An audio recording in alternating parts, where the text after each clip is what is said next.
Assalamualaikum warahmatullahi wabarakatuh. Selamat datang di video pembelajaran Prodi Anafarma jurusan Gizi Politeknik Kesehatan Kemenkes Malang.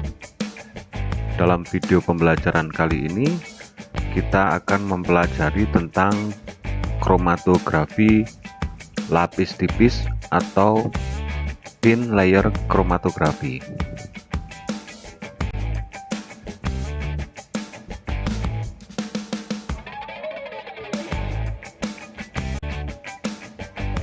Kromatografi lapis tipis disingkat dengan KLT atau TLC, salah satu jenis kromatografi adsorpsi pada cair, dan kromatografi ini sangat baik digunakan untuk pemisahan senyawa organik yang tidak mudah menguap, terutama yang memiliki titik didih di atas 150,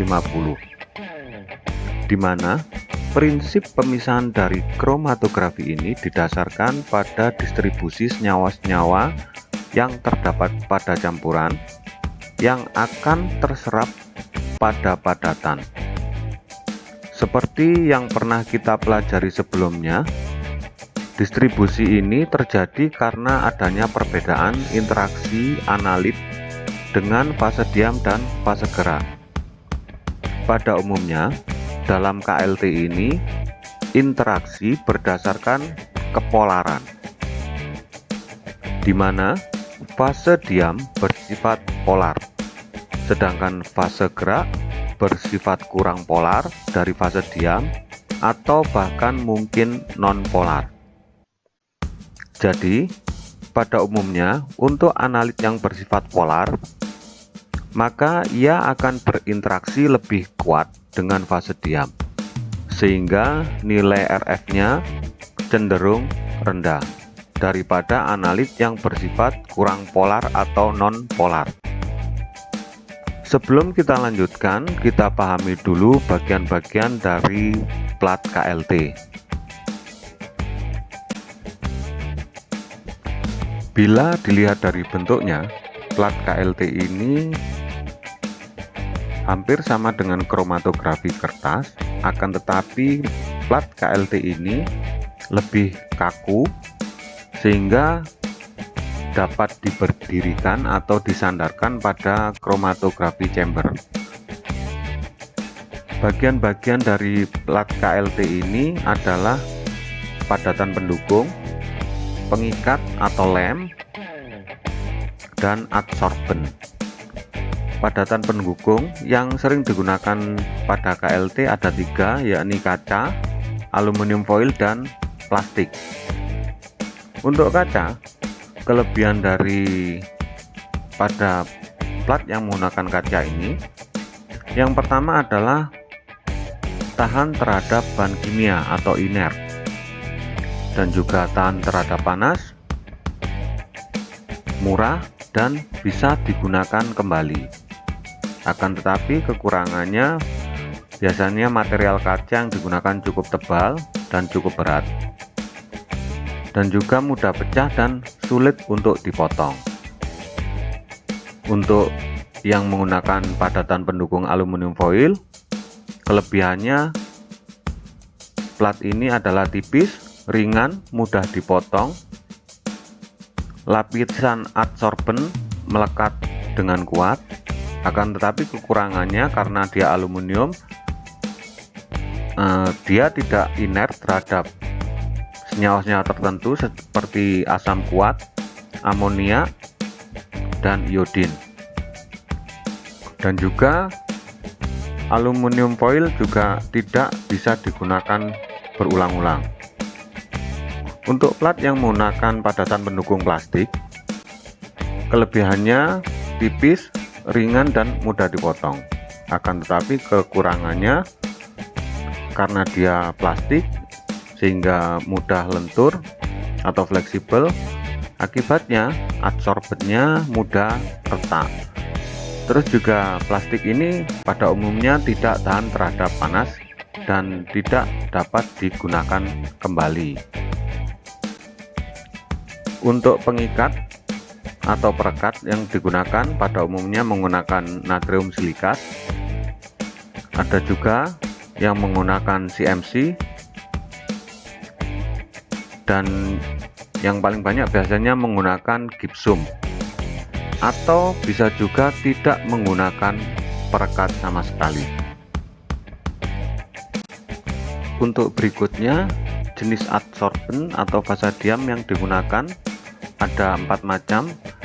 Yang pertama dan yang paling sering digunakan adalah silika gel G dengan ukuran partikel 5-12 mikrometer. Untuk pembuatan, kita bisa mencampurkan 1 bagian silika gel dengan 2,5 bagian air. Diaduk, kemudian tuangkan pada plat pendukung. Plat pendukung bisa diberi perekat ataupun tidak. Penuangan dilakukan secara merata, selanjutnya dikeringkan dalam oven. Bila ditinjau dari strukturnya, di sini dapat dilihat bahwa silika gel ini mempunyai banyak gugus hidroksi, sehingga sifat dari silika gel ini adalah polar dan mudah menyerap uap air. Selanjutnya, yang kedua dan juga masih banyak digunakan adalah dengan menggunakan adsorben alumina atau Al2O3 dengan ukuran partikel 5-200 mikrometer. Untuk pembuatan buburnya, kurang lebih 10% Al2O3 dalam air, kemudian diasamkan hingga pH 4,5. Tujuan pengasaman ini agar terbentuk rantai polimer alumina yang mempunyai gugus-gugus OH yang bersifat polar, atau bisa juga dibasahkan hingga pH 10. Yang ini khusus untuk pembuatan plat KLT alumina yang akan digunakan untuk pemisahan senyawa-senyawa yang bersifat basah. Berikutnya ada selulosa dan poliamida. Untuk dua bagian yang terakhir ini digunakan untuk keperluan pemisahan khusus yang memerlukan kondisi-kondisi tertentu.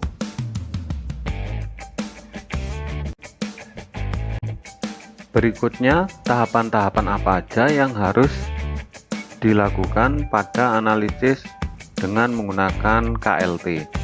Yang pertama adalah preparasi sampel. Untuk tahapan preparasi sampel relatif sama dengan tahapan preparasi sampel pada aplikasi kromatografi kertas. Jadi intinya, kalau sampel padat harus dihaluskan terlebih dahulu, kemudian diekstraksi dengan pelarut yang sesuai, kemudian padatan yang tersisa dipisahkan dan filtrat yang diperoleh dipekatkan. Begitu juga untuk sampel cair, hampir sama dengan penerapannya pada aplikasi kromatografi kertas.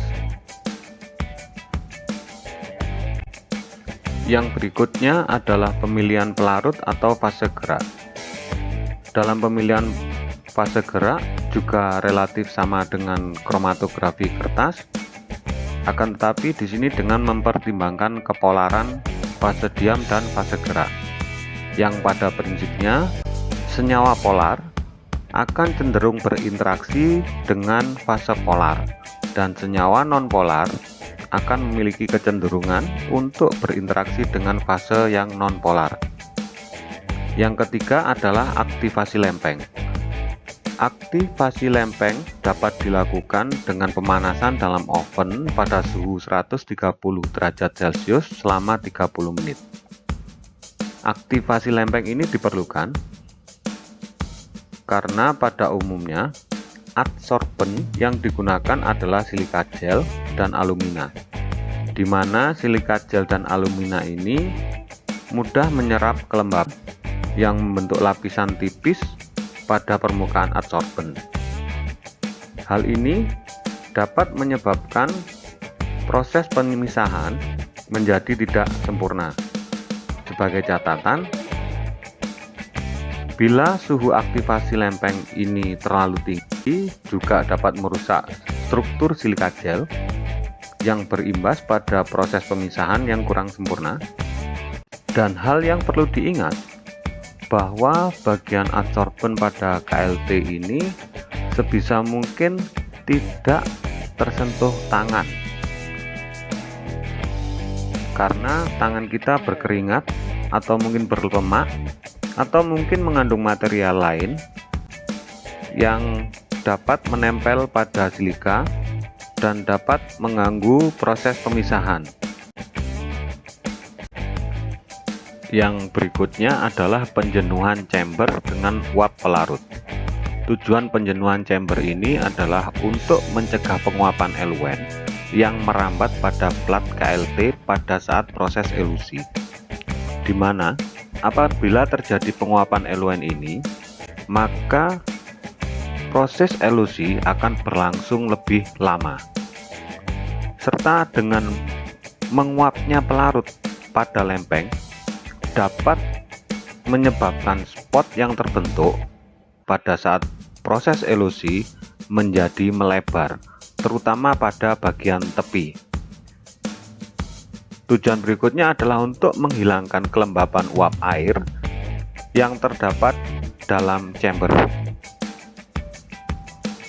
Pencegahan penguapan eluen ini dapat dibantu dengan meletakkan kertas saring secara vertikal pada dinding chamber, sehingga eluen pun juga akan merambat pada kertas saring tersebut dan akhirnya menguap, sehingga dapat membantu proses penjenuhan chamber.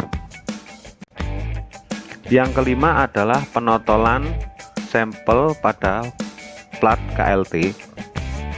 Untuk proses penotolan ini sama dengan penotolan sampel pada kromatografi kertas, di mana dilakukan berulang hingga dirasa cukup, serta diusahakan penotolan sekecil mungkin agar tidak melebar.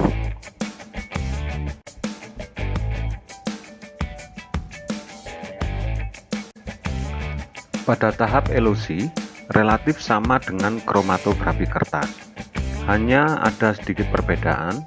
Kalau dalam kromatografi kertas harus digantung agar dapat berdiri, sedangkan pada KLT tidak perlu digantung karena plat KLT cukup kaku dan keras sehingga dapat mensupport plat tersebut. Pada pengamatan dan evaluasi relatif sama dengan kromatografi kertas. Apabila spot yang dipisahkan berwarna, dapat langsung dibandingkan dengan nilai RF senyawa standar. Dan untuk senyawa yang tak berwarna, dapat digunakan reagen-reagen pembentuk warna seperti yang digunakan pada kromatografi kertas, atau bisa juga dengan menggunakan UV chamber. Untuk penggunaan iodine chamber pada KLT hanya digunakan apabila KLT tersebut menggunakan kaca sebagai padatan pendukungnya, sedangkan yang material pendukungnya adalah aluminium dan plastik, jarang menggunakan iodine chamber karena dapat bereaksi dan mengganggu pengamatan spot hasil pemisahan.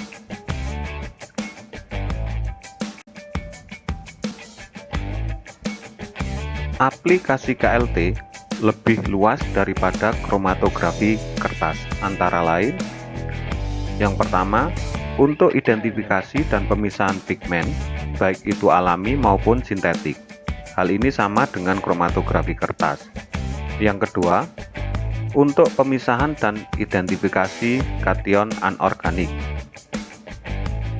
Yang ketiga, identifikasi dan pemisahan senyawa aktif ekstrak tanaman seperti senyawa alkaloid dan senyawa fenolik.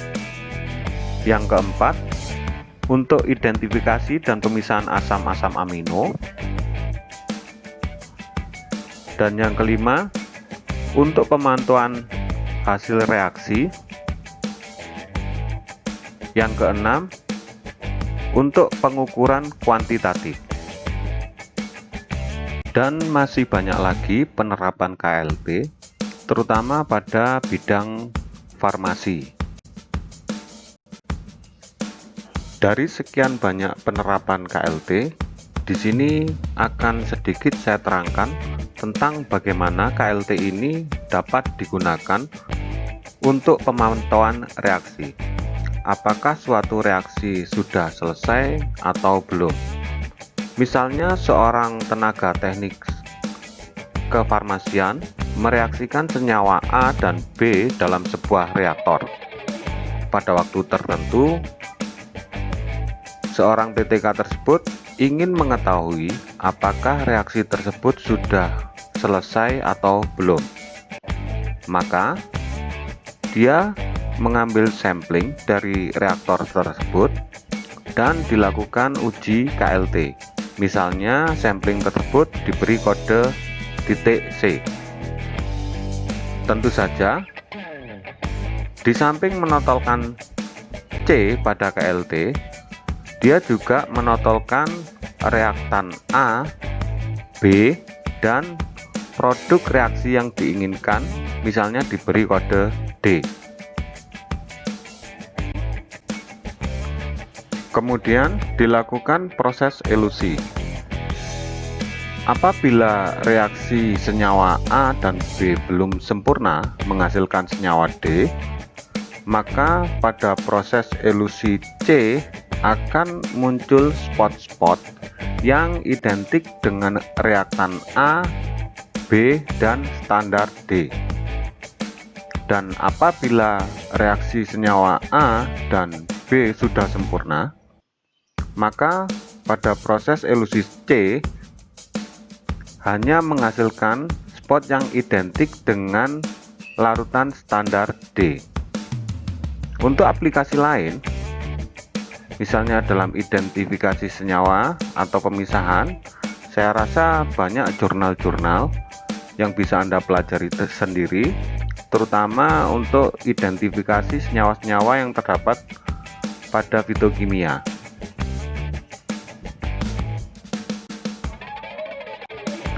Aplikasi yang lain dari kromatografi lapis tipis ini adalah bisa digunakan untuk pengukuran kuantitatif, di mana senyawa yang terpisah setelah proses elusi dapat dikerok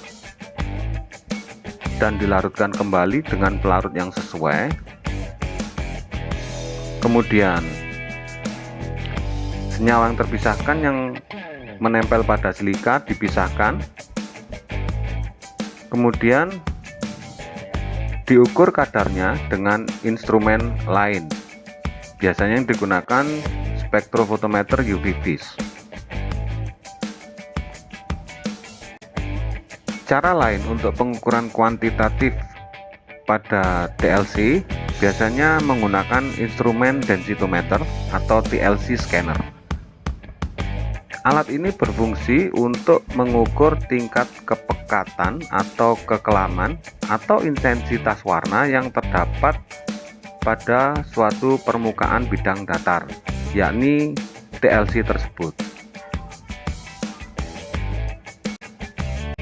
Baik, cukup di sini dulu materi kromatografi lapis tipis ini.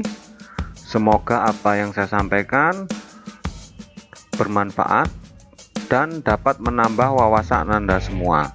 Akhir kata, wabillahi taufiq wal hidayah. Wassalamualaikum warahmatullahi wabarakatuh.